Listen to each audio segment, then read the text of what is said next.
Hi, this is David Miller, and I'm here with the sixth of 7 mini-lectures on Shakespeare's Much Ado About Nothing.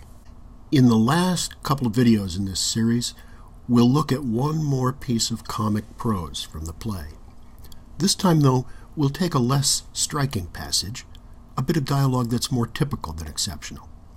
We should be able to see by doing this how the play's language routinely works to generate meaning, just as the double plot does, though on a much smaller scale. And that's the main point. We saw how the main plot and subplot in Much Ado work in parallel. And now we'll see this same dynamic repeated on two additional levels. We'll see it first as a formal feature of the prose, and then, because it structures both the plot and the style, we'll see how it correlates the large-scale patterns of the action with the small-scale operations of the language. The result is a complex but very beautiful synthesis of form and meaning.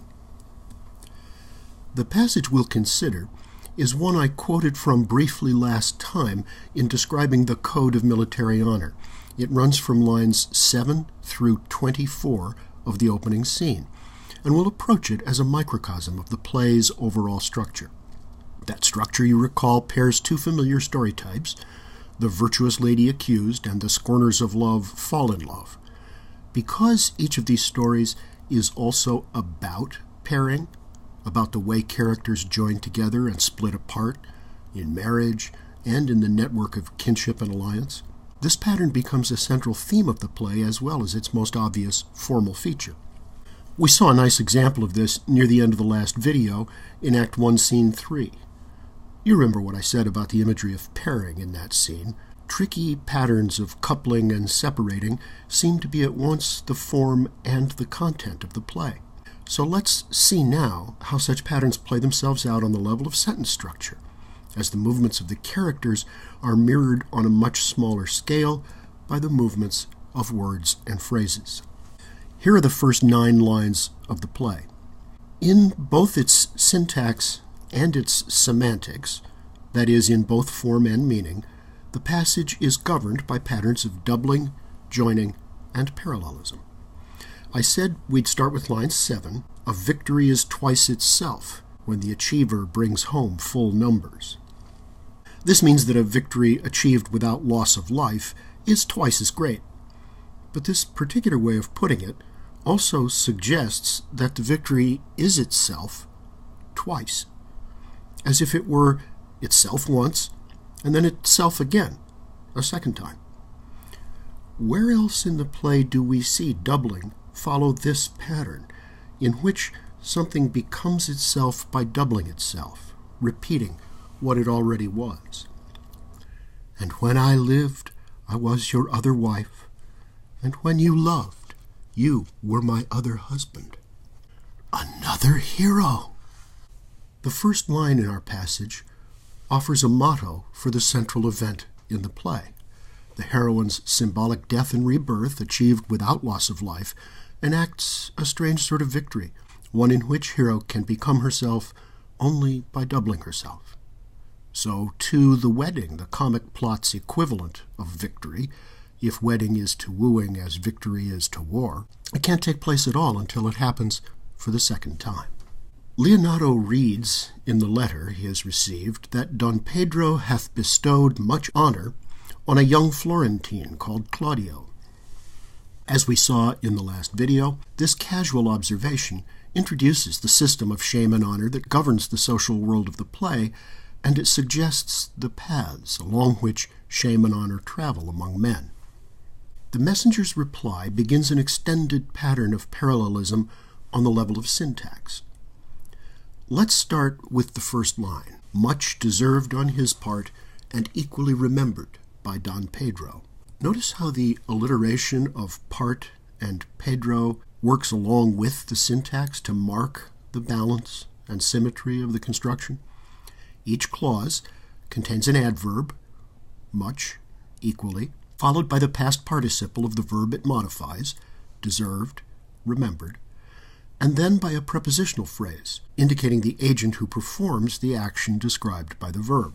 The parallelism is varied just enough to avoid sounding mechanical, Notice the shift from on to by, for example. But this minor variation is then balanced by the alliteration of part and Pedro.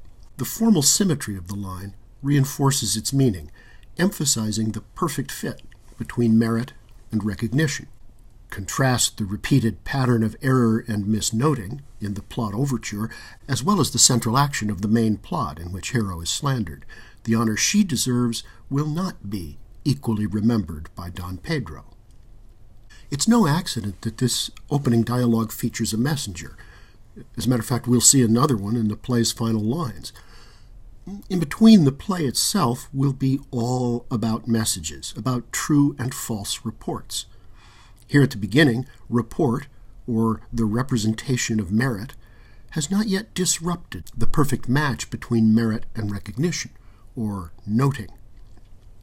The messenger and the letter he brings are figures of true report, and we tend not to notice them precisely because they are. Only when messages start to go wrong do we make much ado about noting. Is the contrast between Don Pedro's perfect noting of Claudio and the play's later series of mistakings related to gender? The circuit that leads from merit to reward works flawlessly within the seemingly untroubled sphere of masculine solidarity. It is disrupted when men are called upon to note women, and honor, consequently, takes on sexual meanings. This difference reflects a fundamental asymmetry between the genders in the system of shame and honor. You may remember this from the last video. Military honor is associated with action and with surpassing limits, doing the feats of a lion. Sexual honor is passive and restrained, based not on what is done, but on what is not done. We see this when the messenger elaborates on Claudio's merit in two more sentences that extend the formal pattern of parallel syntax. First sentence, he hath borne himself beyond the promise of his age, doing in the figure of a lamb the feats of a lion. Even as it extends and intensifies the combination of alliteration and parallelism, this sentence introduces a new element, the active surpassing of limits associated with masculine honor. It translates the previous sentence's emphasis on how much Claudio has deserved into the notion of an excess, a beyond, and it emphasizes this going beyond by using parallelism and alliteration to stress not symmetry and correspondence, as when pairing much with equally, but disproportion and contrast, playing lamb against lion. Here, the theme of noting involves not just a perfect fit between merit and recognition, but an initial misnoting that leads to surprise, and an unexpected excess, whereby the thing noted surpasses itself, becoming more than it was. Twice itself, no doubt.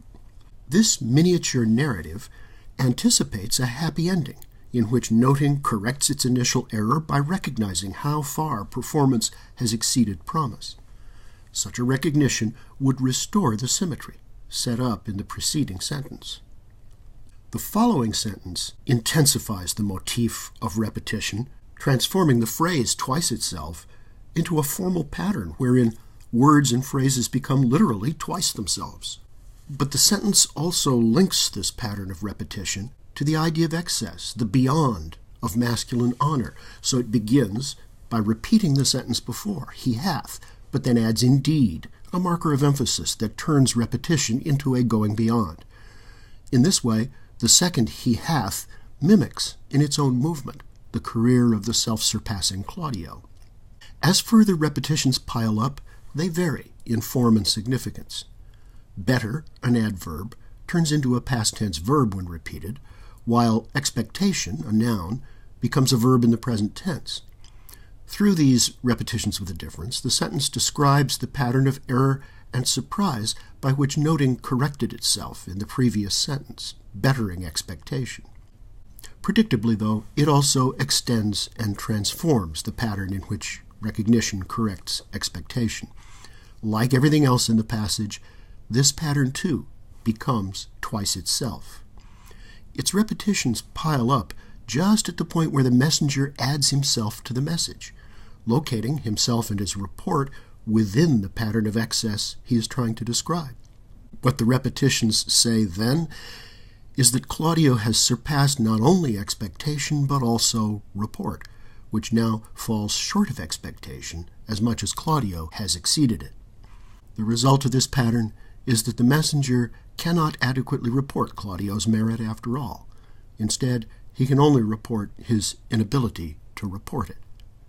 Much ado about noting, indeed. Next time, we'll follow up with Claudio's uncle in Messina. What is Shakespeare up to with that strange language about joy and weeping?